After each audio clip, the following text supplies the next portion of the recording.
Hey everyone, it's Tasha Scott here. If this is your first time joining me, welcome to my channel. I am the owner of Maximize Growth L.L.C, a training and development company catering to educators and organizational leaders in the area of leadership development, communication strategies, and team building. If you are returning, thank you so much for joining me again. Before we get started, I have one request. If you could do me a favor and go ahead right now and like this video, subscribe to this channel, and share this video and help us get the message out. So today I wanted to lean into a conversation about finding your voice. I shared this recently in an in-person speaking engagement for a group of individuals.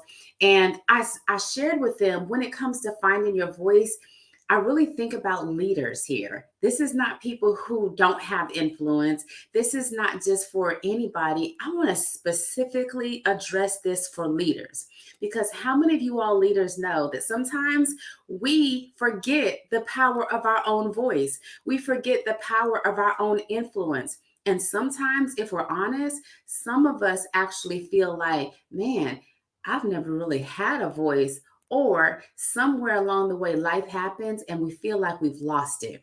So if that's you in any of those three, I want you to lean in even more and let's talk about finding your voice. And today I want to ask 10 questions that are essential for every leader, every influencer to really dig deep and ask of yourselves.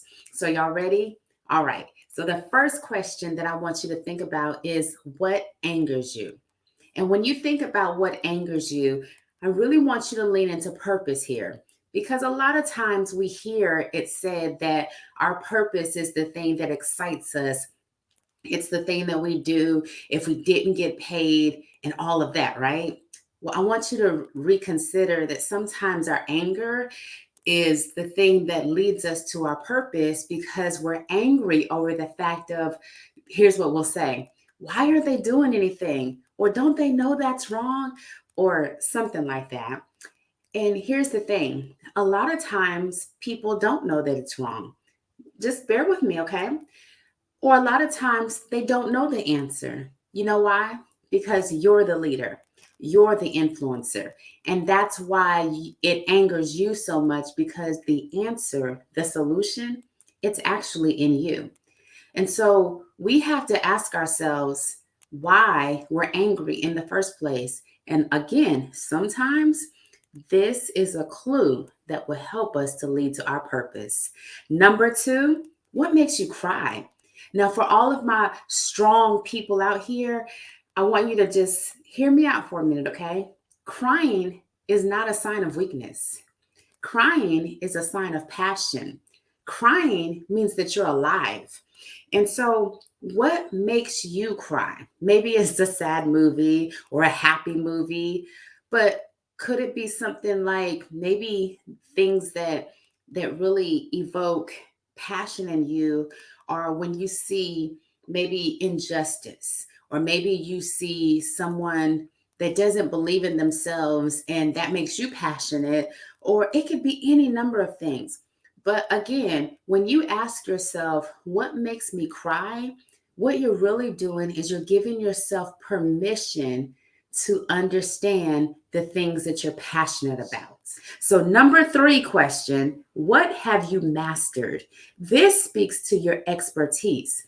Leaders, influencers, other people follow us a lot of times because of our success in an area, our success in something that we've mastered.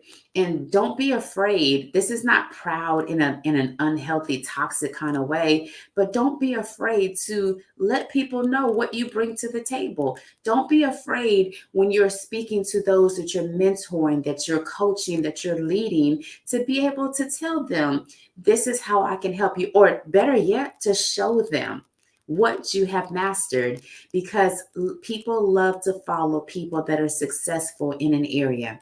Number four, what gives you hope? When you can understand what gives you hope, this really speaks to your courage and it speaks to your fears. And I wrote this down. When you think about what gives you hope, it actually brings up more questions.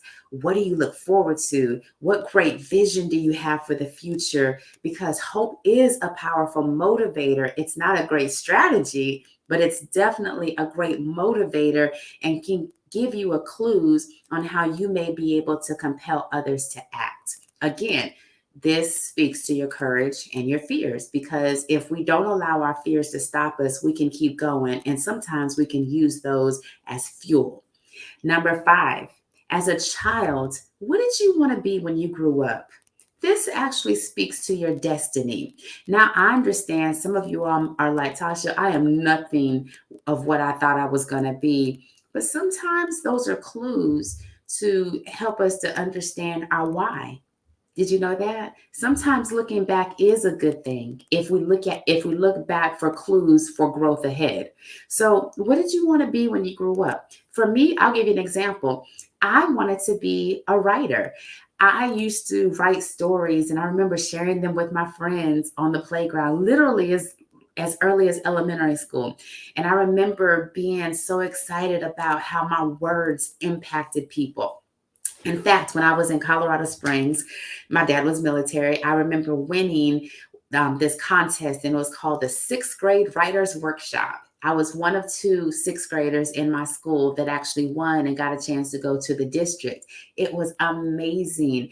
And I remember back then having that desire. And of course, life happened and I got distracted, got off focus and everything. But I remember being in a place in my life where I did start to dig into my purpose with the help of a counselor and a life coach.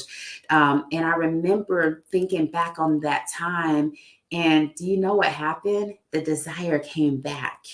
And so I ended up not just writing one book, but three books. And I remember loving just blogging and everything. And that actually helped me to find my voice when it came to speaking, when it came to coaching and training. So there are clues to your destiny if you can dare to look back for the way forward. Now, the next one. If you had all the time and the money in the world, what would you actually do? This speaks to legacy. A lot of times when I am working with clients, for the first time, we start with assessments. And one of the best assessments I love using is a SWOT analysis, SWOT. And in the SWOT, one of the things I talk to them about is opportunities. And I have them put in parentheses dreams. So when you look into this or lean into this, I tell them, okay, what would you do? This is where you ask the question, if money wasn't an obstacle, if you knew you couldn't fail, if people's opinions didn't matter and you could get lost doing it. We need to revisit that periodically because, again, this definitely speaks into our legacy. Here's another question. What would blow your mind? Like, literally, sometimes we can get bored in our mundane, everyday doing things. And sometimes we need to stretch our mindsets and say, you know what? What's actually possible that would shock me, that would surprise me, that would stretch me? Think into the possibilities of what that could be. And it doesn't have to be just related to work or business, it could be related to your personal life. It could be your relationships. It could be just anything and everything that involves you. What would blow your mind? And here's a challenge. If you have a bucket list or something similar to that, what would happen if you actually started going after those things? All right. You ready for some more questions? Three more. What platform do you use? Now, for all my non tech savvy people, I know you're thinking, oh, I can skip this question, but no, you can't. Because sometimes this is about the tools that we're willing to use to find our voice. So, yes, the obvious is social media platforms. I'm on one right now, YouTube. But how many of y'all know there's always going back to the good old fashioned notes? You can use your voice to encourage people, handwritten notes, thank you cards.